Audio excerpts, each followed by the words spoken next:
नारायण नारायण नारायण नारायण नारायण। हरे कृष्णा कृष्णा कृष्णा हरे हरे, हरे राम राम राम हरे हरे। श्रीमद् कुंज बिहारिणी नमः। श्री बिहारी जी के चरणों में आप सभी के लिए मैं मंगल प्रार्थना करता हूँ। अस्तु, साधकों के लिए कुछ बातें, जैसा मैंने कुछ महापुरुषों से सुना है वो मैं आपके साथ शेयर कर रहा हूँ, या ये कह सकते हैं कि मैं भी चल रहा हूँ साथ साथ में। आप लोगों को भी इच्छा है कि क्योंकि महापुरुषों ने जो रास्ते बताए हैं, महाजनों येन गता सपंथ, महापुरुष जिस रास्ते पर चले हैं और चल कर के उन्होंने जो अनुभूतियाँ हासिल की हैं वही उन्होंने आगे अपने प्रेमियों को, अपने शिष्यों को बता गए, और वही परंपरा से आज हमें प्राप्त है। देखो, यदि हम अपने मनगढ़ंत ढंग से कुछ भी करेंगे तो पहली बात तो हमें ये नहीं पता कि वो रास्ता हमें कहाँ लेके जाएगा, और मान लो हम पहुँच भी गए तो ये नहीं पता हमें समय कितना लगेगा। क्योंकि जो व्यक्ति पहली बार किसी रास्ते पर चलता है तो वो बार बार भूलता है, नया रास्ता है, इधर उधर भटकता है। लेकिन जब वो पहुंच जाता है तो फिर उसके पीछे चलने वाले को उतना समय नहीं लगता जितना पहले वाले को लगा है। तो महापुरुषों ने जैसा भी संकेत किया है वैसा मैं आप लोगों के साथ चर्चा करता रहता हूँ। पहली बात तो स्वामी राम सुखदास जी महाराज से पूछा, क्योंकि वो ज़्यादातर ये शब्द प्रयोग करते थे कि ये जो भी कुछ है ये साधकों के लिए है। साधकों के लिए मतलब यानी जो व्यक्ति मानव जन्म, मानव शरीर में आ गया, समझ लो वो एक साधक है। क्योंकि मानव शरीर जो मिलता है उसमें स्वाभाविक ही पहले से वो शक्ति है जिससे कि वो ईश्वर को जान सकता है, ईश्वर को समझ सकता है।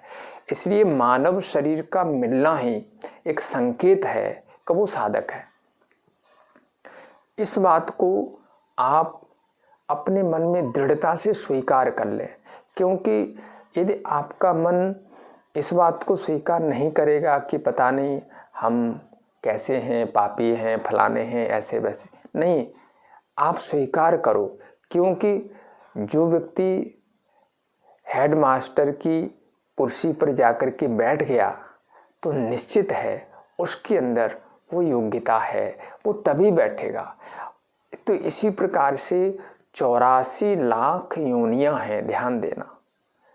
84 लाख योनियों में केवल एक मानव योनि ही ऐसी है जहां से हम ईश्वर की खोज शुरुआत कर सकते हैं और ईश्वर को पा सकते हैं, जान सकते हैं, ईश्वर की अनुभूति कर सकते हैं। जैसे उदाहरण के लिए कोई बहुत बड़ा मकान है तो उस मकान में कहीं न कहीं एक जगह एक दरवाज़ा रखा गया है जहाँ से जीव मकान से उस बिल्डिंग से बाहर निकल सकता है। तो इसी प्रकार से 84 लाख योनियों में ध्यान देना, और कोई भी ऐसी योनि नहीं है जहाँ से व्यक्ति निकल करके यानी इस आवागमन के चक्कर से बाहर निकल सके। गीता में तो भगवान ने यहाँ तक कह दिया, आ ब्रह्म भुवनान लोका पुनरावर्ति अर्जुन। हे अर्जुन, कीड़ी से लेकर के ब्रह्मा तक, ध्यान देना, जो ब्रह्मा का पद है, जो कि ऐसा लिखा है कि हर किसी को प्राप्त नहीं होता, वो कीड़ी से लेकर के ब्रह्मा तक जो हमें शरीर मिलते हैं वहाँ से हमें वापस आना जाना पड़ता है। लेकिन केवल मानव शरीर एक ऐसा है जहाँ से यदि हम चाहें तो अपना आना जाना रोक सकते हैं। इसलिए ये तुम्हें मानव शरीर मिल गया तो अपनी डायरी में लिख लो, अपने दिल में लिख लो कि हम अधिकारी हैं, हमें स्वाभाविक अधिकार है। और अब रही बात रुचि की, तो वो रुचि कैसे बढ़ सकती है? देखो, एक मान लो मनुष्य शरीर में जो नास्तिक है या जो मतलब इन चीज़ों को नहीं समझ पा रहा है, उसके अंदर भी वो प्रज्ञा तो कहीं पड़ी हुई है, लेकिन वो सोई हुई है, वो सुषुप्त है। जैसे मान लो कोई बच्चा है, हम कहा करते हैं कि 5 वर्ष का बच्चा, चाहे वो लड़का है लड़की है, वो जब 5 वर्ष हैं 6 वर्ष हैं तो वो इकट्ठे खेलते रहते हैं, परंतु उनके मन में कोई ऐसी भावनाएं नहीं बनती कि मैं लड़की हूँ ये लड़का है। क्यों? वो जो भावना बनने वाली, वो जो प्रक्रिया है, वो जो संस्कार है, वो है जरूर, लेकिन वो अभी सुषुप्त है। परंतु वही जब कोई बच्ची 20 वर्ष की हो जाती है तो फिर वो उस प्रकार से नहीं खेलती, क्योंकि अब उसके अंदर वो जो सोई हुई चेतना थी वो जागृत हो गई, उसको पता चलने लग गया कि मैं लड़की हूँ ये लड़का है।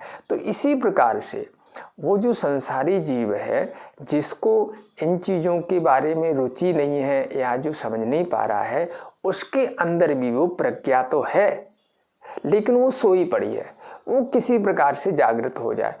तो मेरा कहने का मतलब ये है कि तुम ये स्वीकार करो कि हम अधिकारी हैं। पहले ये स्वीकार करो कि हम मनुष्य, यदि परमात्मा ने हमें मनुष्य का कवर दिया है, केवल और केवल मानव शरीर ही ऐसा है जिसमें ये अधिकार स्वाभाविक मिल जाता है कि हाँ, हम उसको पा सकते हैं। और इसलिए शास्त्रों में इसकी बड़ी महिमा है। दुर्लभम मानुषम जन्मो, ये मानव शरीर बड़ा दुर्लभ है। महाराज प्रहलाद जी ने भी ये बात जब असुर बालकों को समझाया तो सबसे पहले यही कहा कि मनुष्य शरीर बड़ा दुर्लभ है। क्यों दुर्लभ है? क्योंकि मनुष्य शरीर में ही ईश्वर की प्राप्ति हो सकती है। मनुष्य शरीर में आकर के ही हमारा ये जो पुनरपि जन्म पुनरपि मरणम, ये जो बार बार जन्म लेना मरना, इससे हम बाहर निकल सकते हैं। मनुष्य शरीर पाकर के ही उस अनंत आनंद को, जिसको हम भगवान बोलते हैं, कृष्ण बोलते हैं, नारायण बोलते हैं, शिव बोलते हैं, उस अनंत आनंद को पा सकते हैं केवल मानव शरीर में। परंतु अब बात यह है कि ये जो मानव शरीर है, ये एक ऐसी छुरी है, ऐसा चाकू है जिसमें दोनों तरफ धार है। मतलब ये दोनों तरफ चलता है। देखो, पशु हैं, वो एक प्रकृति के हिसाब से बने हुए हैं, वो प्रकृति के हिसाब से चलते रहते हैं। लेकिन मानव शरीर एक ऐसा है, ये जिधर चाहे तो ये जगत की तरफ चला जाए, चाहे तो ईश्वर की तरफ चला जाए। ये इसके अंदर विशेषता है। इसलिए मानव को अपने आप को एक तरफ से रोकना है और एक तरफ लेके चलना है। तो मेरा मतलब यही है कि आप लोगों की रुचि ईश्वर की तरफ हो जाए। इसी मकसद से सभी संतों का, सभी ग्रंथों का, और जो हम लोग भी लगे हुए हैं कोशिश में कि हम सभी ईश्वर की तरफ चल पड़े, उसके लिए ये सारे कुछ विचार किए जाते हैं। तो कल मैं कह रहा था कि ईश्वर को जानने के, या ये कहें ईश्वर को पाने के, मुख्य रूप से 3 रास्ते हैं। एक ज्ञान का, दूसरा उपासना, तीसरा कर्म। तो अभी पहले चर्चा कर्म पर चल रही थी। तो देखिए, मैं कल ये कह रहा था कि क्रिया की प्रधानता नहीं होती है, क्रिया के पीछे जो भाव होता है उसकी प्रधानता होती है। आजकल हर एक व्यक्ति के मन में यही चल रहा है कि शायद यदि हम मंदिर में बैठ के पूजा करेंगे तो हमें परमात्मा मिल जाएगा, यदि हम बाहर कहीं झाड़ू लगाएंगे या कहीं कोई सफाई करेंगे तो वो नहीं मिलेगा। देखो, आप जरा ध्यान दो, आप मंदिर में सेवा कर रहे हो या बाहर किसी रास्ते में सेवा कर रहे हो, इसका कोई इतना ज़्यादा महत्व नहीं है। महत्व ये है कि मंदिर में सेवा करने वाला सोच क्या रहा है और बाहर रास्ते में झाड़ू लगाने वाला उसकी सोच क्या है। देखो, मंदिर में हम सेवा कर रहे हैं, अब आजकल आप देखते ही हैं कि हम मंदिर में बैठे हैं और हमारे ध्यान में ये चल रहा है, कोई आए, कोई यजमान आए, कोई कोई भक्त आए जो कि कुछ दे करके जाए, या वो भगवान से प्रार्थना कर रहा है सेवा करते हुए, प्रभु हमें ये चाहिए, धन चाहिए। तो देखो, वो मंदिर में सेवा करता हुआ भी कोई खास इतनी महत्व की बात नहीं है। कर्म इतना महत्वपूर्ण नहीं है, हम आपसे बार बार कह रहे हैं। कर्म के पीछे जो हमारा भाव है वो महत्वपूर्ण है। इसलिए आप चाहे मंदिर में सेवा करो, चाहे आप बाहर झाड़ू लगाओ, चाहे आप किसी संत की सेवा करो या किसी गरीब की सेवा करो, यदि आपके मन में ये भाव है कि हे प्रभु, तू ही सर्वरूप में है, तू ही सब जगह पर है, मेरी जो भी क्रिया हो वो तेरी प्रसन्नता का कारण बन जाए, तो उससे प्रसन्न हो जाए, तो ये जो भाव है ये ज़्यादा महत्वपूर्ण है। हम लोग क्रिया को देखते हैं, भाव पर ध्यान नहीं देते। इसलिए मंदिर में सेवा करते हुए भी, अब देखो, मान लो कोई व्यक्ति बहुत अच्छे सुप्रसिद्ध मंदिर में रह रहा है, लेकिन उसका ध्यान सारे दिन इसी पर टिका हुआ है कि हमारी तनख्वाह नहीं बढ़ी, हमारी तनख्वाह बढ़नी चाहिए। तो भाई, वो पहली बात तो सेवक है ही नहीं, वो तो नौकर है। देखो, ध्यान देना, नौकर और सेवक में यही फर्क होता है। सेवक वो होता है जो करता है, सारे दिन काम कर रहा है लेकिन चाहता कुछ नहीं, वो तो सेवक है। लेकिन जो काम कर रहा है, साथ में उसके मन में चाहनाएं हैं, इच्छाएं हैं, तो वो नौकर है। तो ऐसे ही मान लो आप सारे दिन घर में बैठ के पूजा कर रहे हो, जाप कर रहे हो, पाठ कर रहे हो, लेकिन आपके मन में कभी इसके लिए आ गया, कभी बच्चे के लिए आ गया, कभी किसी और के लिए आ गया, कुछ नहीं तो अपने शरीर के लिए आ गया। तो ये जो मन में इच्छाएं चल रही हैं, आपको मिल तो जाएंगी, लेकिन आप सेवक नहीं हैं, आप नौकर हैं। तो ध्यान दो इस बात पर। आप कुछ भी काम कर रहे हो, भले ही अपने परिवार के लिए आप भोजन बना रहे हो, आप भले ही अपने परिवार का कोई पोषण कर रहे हो, कुछ भी कर रहे हो, यदि आप अपना भाव बदल लोगे तो वहीं से आपकी ईश्वरीय सेवा शुरू हो जाएगी और वो जो कर्म है वो आपको ईश्वर की तरफ मोड़ देगा। और ध्यान देना, यदि हम किसी भी क्लास को, मान लो हम 5वीं क्लास में हैं, 6वीं क्लास में जाना चाहते हैं, तो हमें 5वीं क्लास को पास करना पड़ेगा, तभी हम 6वीं भी जाएंगे। मान लो हम 5वीं में फेल हो गए और जाके 6वीं में बैठ गए, आप बैठ जाइए, लेकिन वस्तुतः वो मान्य नहीं है। आप पहले 5वीं क्लास को पास कीजिए, उसके बाद अपने आप 6वीं में चले जाएंगे। तो ये जो कई बार हमारे जीवन में लौकिक सेवाएं आ जाती हैं, यदि हम उन चीज़ों से भागेंगे, छोड़ेंगे और आगे बढ़ना चाहेंगे, तो बार बार वो रुकावटें बनेंगी। क्योंकि ये जो हैं, ये कोई हमने नहीं, ये तो ईश्वर के द्वारा भेजी हुई हैं, इसलिए हम इनसे बच नहीं पाएंगे। हम जहाँ कहीं भी जाएंगे वहाँ पर आके खड़ी हो जाएंगे। इसलिए आपके सामने जो भी कोई स्थिति, कोई परिस्थिति आती है, तो आप उसको स्वीकार कीजिए, ईश्वर से प्रार्थना कीजिए कि प्रभु, यदि ये परिस्थिति आ गई है, मुझे इससे आप बाहर निकालिए, और उस परिस्थिति के साथ में आपसे जो कुछ बन सकता है आप वो करिए, तो रास्ता ईश्वर आपको निकाल के देगा। अस्तु। दूसरी बात, अब इसके ऊपर आ जाता है उपासना। मैंने आपको बताया ईश्वर के लिए किया गया कर्म कर्म है। अब इसके बाद है उपासना। उपासना का मतलब है कि हमेशा भगवान के समीप रहना। हमेशा उप माने समीप, आसन, आस कहते हैं बैठने को, यानी भगवान के समीप बैठना। तो अब भाई भगवान के समीप बैठना ये तो क्या बात बनी कि हम सारे दिन मंदिर में बैठे रहें? वो नहीं नहीं, ये नहीं। मंदिर में तो आपका शरीर बैठेगा, मन तो आपका पता नहीं कहाँ बैठा हुआ होगा। आप मन से जिस दिन भगवान को महत्व देने लग जाएंगे तो समझ लेना कि आप भगवान के पास बैठने लग गए। आपका मन जितनी देर भगवान के बारे में सोचता है उतनी देर आप भगवान के पास बैठते हैं। भले ही आप मंदिर में 4 घंटे बैठे रहें, लेकिन यदि आपका मन केवल 5 मिनट भगवान में लगा, बाकी दुनिया के बारे में सोचता रहा, तो आप भगवान के पास नहीं बैठे, केवल 5 मिनट बैठे।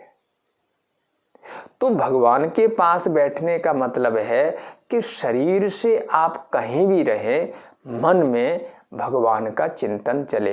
यानी जिस दिन आपको भगवान अच्छे लगने लग जाएंगे और भगवान का चिंतन चलने लग जाएगा, तो समझ लेना कि अब आप भगवान के पास बैठने लग गए।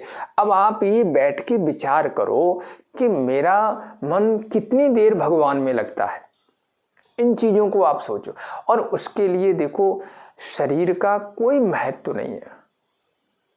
शरीर कहाँ बैठा है इसका वास्तव में उपासना में इतना ज़्यादा, ये तो फिर कर्म में आ जाता है। जैसे मान लो हम हाथ से माला जप रहे हैं, तो ये कर्म है, हाथ से क्रिया हो रही है। वस्तुतः वशिष्ठ जी ने भगवान राम से योग वशिष्ठ में ऐसा कहा है कि हे राम, व्यक्ति शरीर से जो करता है, ध्यान देना, शरीर से की हुई क्रिया वास्तव में फलीभूत नहीं होती, मन से की हुई क्रिया फलीभूत होती है। तो आप जो कर्म कर रहे हो, क्या वो मन से कर रहे हो या केवल शरीर से कर रहे हो? इसलिए कई बार हम इस बात को समझ नहीं पाते हैं।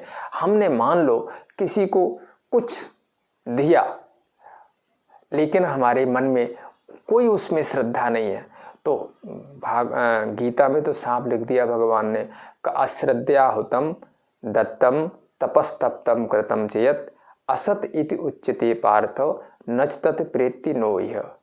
अश्रद्धा पूर्वक किया गया दान, अश्रद्धा